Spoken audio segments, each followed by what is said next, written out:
की मला मुख्यमंत्रीपद पाहिजे म्हणून मी टीका करतोय, माझे 40 आमदार फोडले म्हणून मी टीका करतोय, असल्या कुठच्या गोष्टींमधनं ती टीका नव्हती. ती मुद्द्यांना टीका होती, त्या भूमिकांवरती ज्या केलेली टीका होती. त्याच्यानंतरच्या पुढच्या 5 वर्षामध्ये काही गोष्टी ज्या चांगल्या झाल्या त्याचं स्वागतही मी केलं. जसं 370 कलम रद्द होणं, राम मंदिर सारखा एक विषय, इतका मोठा विषय. म्हणजे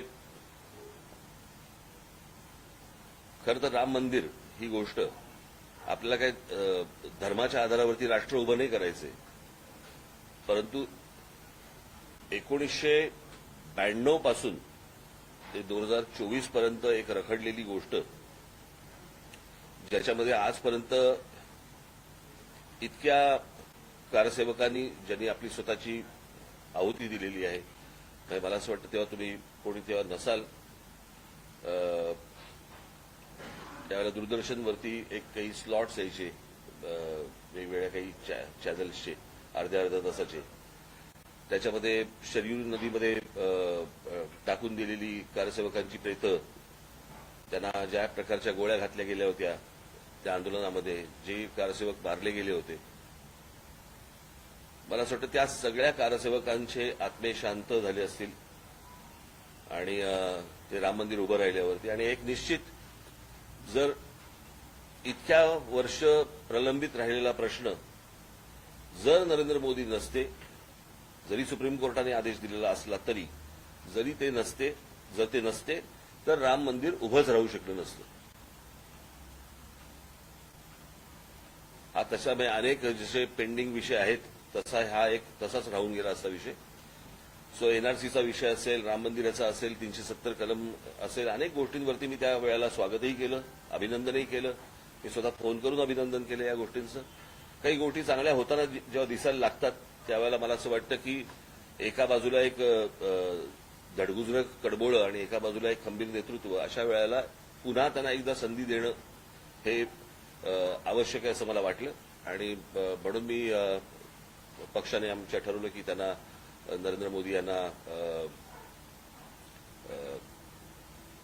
पंतप्रधान पदाची पुन्हा एकदा संधी देण्यासाठी म्हणून पाठिंबा द्यावा. अर्थात महाराष्ट्रासाठीच्या म्हणून आमच्या काही मागण्या आहेत, त्या त्यांच्यापर्यंत जातीलच, त्यांच्यापर्यंत पोहोचल्या जातीलच. त्याच्यामध्ये मराठी भाषेला अभिजात भाषेचा दर्जा देण्यापासून अनेक गोष्टी आहेत.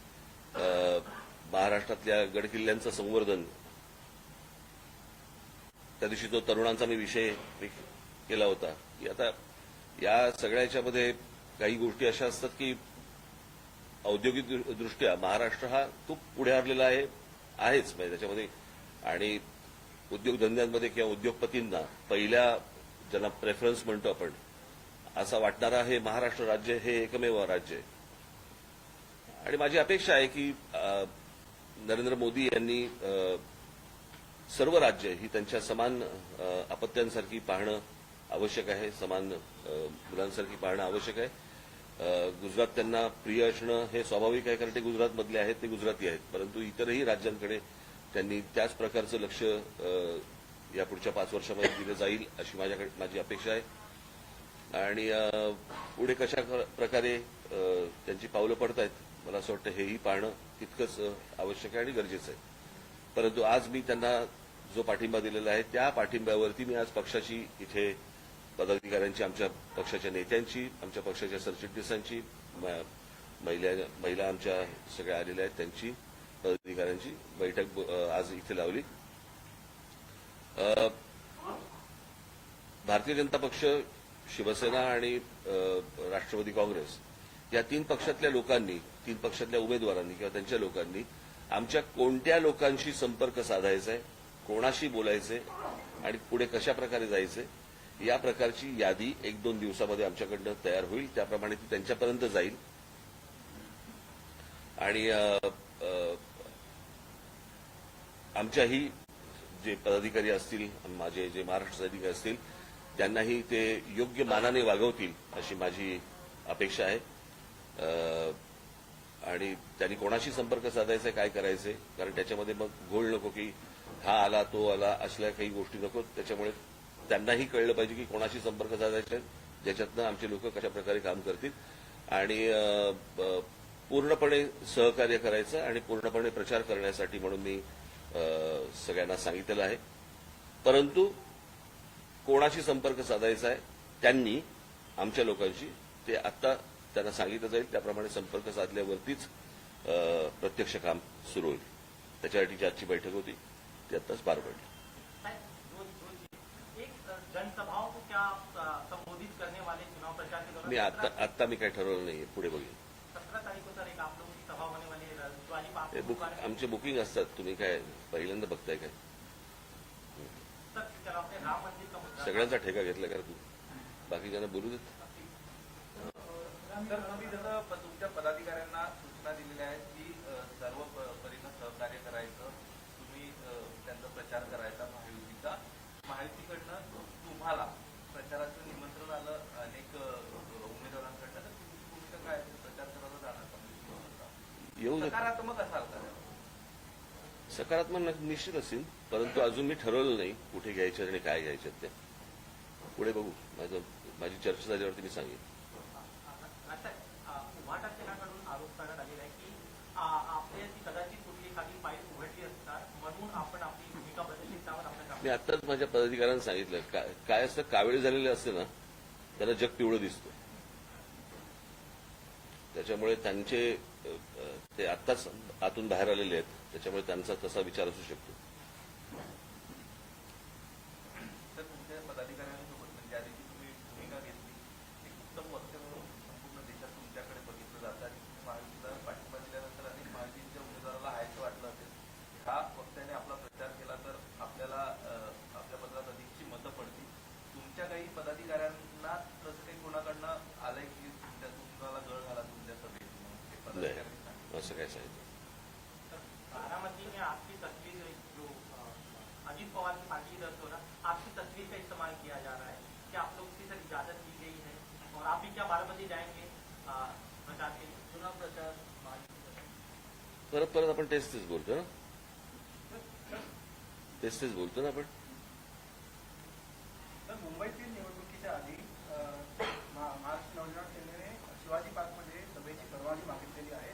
तर ती एकत्रित सभा असेल, मनसे महायुतीचे नेते नरेंद्र मोदी कसं असेल का? दर निवडणुकीला अशा प्रकारची तारीख बुक केली जाते. सभा होईल नाही होईल हे आता काही सांगता येत नाही, परंतु एक बुकिंग नावाची एक गोष्ट असते ती दरवेळेला केली जाते. ते काय 5 वर्षाची गॅप पडल्यामुळे तुम्ही सगळं विसरलेलं आहात. परवाच्या निर्णयानंतर काही पदाधिकारी नाराज झाले, राजीनामे देणं झाले, त्यांच्याशी संवाद साधण्याचा किंवा साधणारा कोण पदाधिकारी? एक समाज माध्यमावर सुद्धा काही जण काय समाज माध्यमांवरती काय सर्व हा निर्णय आहे महायुतीचा पाठिंबा देण्याचा. प्रश्न असा आहे, मी या सगळ्या गोष्टींचा विचार पक्षाचा म्हणून विचार करत असतो. कळलं का? ज्यांना या प्रकारची समजच नसेल आणि उमजच नसेल त्यांनी जो काही निर्णय घ्यायचा तो मग करावा. लोकसभा निवडणुकीमध्ये अरे तुम्ही काय आलात मुंबईत? कधी आलात? तुम्ही तुमच्यासाठी अलोकन माझ्यासाठी आला म्हणजे धन्यवाद. तुम्ही मुंबईत मी आलो मुंबईत. मी ED, CBI, NIA, NCB, judiciary या सगळ्या मीट होतोय. कोणाकडनं? हं?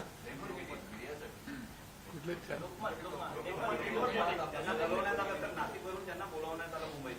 हो, पण काहीतरी असेल ना, त्याला लेबल असेल ना. असं सांगा ना, मी तेच विचारतोय. मी म्हटलं तुम्ही एवढी नावं घेतली, काय सीबीआय, ईडी बीडी वगैरे. तीच नावं सुद्धा चालू आहे. हो बरोबर आहे. म्हटलं होम जॉईन केलेत की काय तुम्ही? हां, बोला बोला. की लोकसभा निवडणुकीमध्ये एक जरी उमेदवार सुद्धा नसला तरी विधानसभा निवडणुकीमध्ये तुम्ही निवडणुकीच्या तयारी लागा असा गुढीपाडवा सभेतच सांगितलं. त्याची रंगीत तालीम म्हणून सुद्धा तुम्ही लोकसभा निवडणुकीकडे पुनर्मान्य म्हणून बघताय का? कारण गेल्या निवडणुकांमध्ये अशा अनेक जागा आहेत की ज्या ठिकाणी मनसेचा जनाधार प्रचंड होता. अर्थातच बघणार ना मी. त्याप्रमाणे आमच्या लोकांना मी कामाला लागायला पण सांगितलं आहे.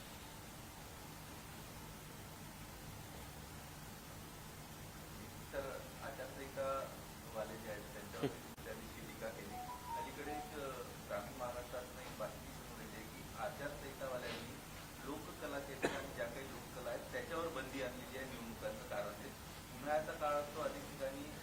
तुम्हाला एक गोष्ट सांगू का, जे कोणी बंदी आणतात त्यांना फक्त विचारा आचारसंहितेच्या पुस्तकात कुठे लिहिलेलं आहे. ज्यांना ज्यांना आचारसंहिता म्हणून जिथे जिथे त्रास दिला जातोय तिथे फक्त त्यांना विचारायला सांगा, जे कोणी अधिकारी येतील त्यांना, हे कुठे लिहिलेलं आहे. मला आचारसंहिता जी माहिती आहे त्याप्रमाणे मी या उमेदवाराला या निशाणीवरती तुम्ही बटण दाबून निवडून द्या, हे जोपर्यंत मी बोलत नाही तोपर्यंत ते कुठच्याही आचारसंहितेच्या खाली येत नाही. कारण अलीकडे लोककला जी आहे ती लोकपावत चालली आहे. ते पण लोककलेचा त्याचा काही संबंध नाहीये. पण त्या लोककलेमधनं जर समजा पक्षाचा प्रचार करणार असतील तर तो विचार करण्यासारखी गोष्ट आहे. कळलं का? म्हणजे तुम्ही लोककलेच्या नावाखाली जर समजा प्रचार होणार असेल तर ते मला नाही वाटत आचारसंहितावाले मान्य करतील, किंवा त्यांना त्या खर्चामध्ये टाकायला सांगा. काल उद्धव ठाकरे यांनी पालघरमध्ये सांगितलं की महाराष्ट्रात मोदी का सिक्का नाही टाकणार, आमचा सिक्का टाकणार आहे. ठाकरे आणि पवार चला आपण भेटू. विरोधात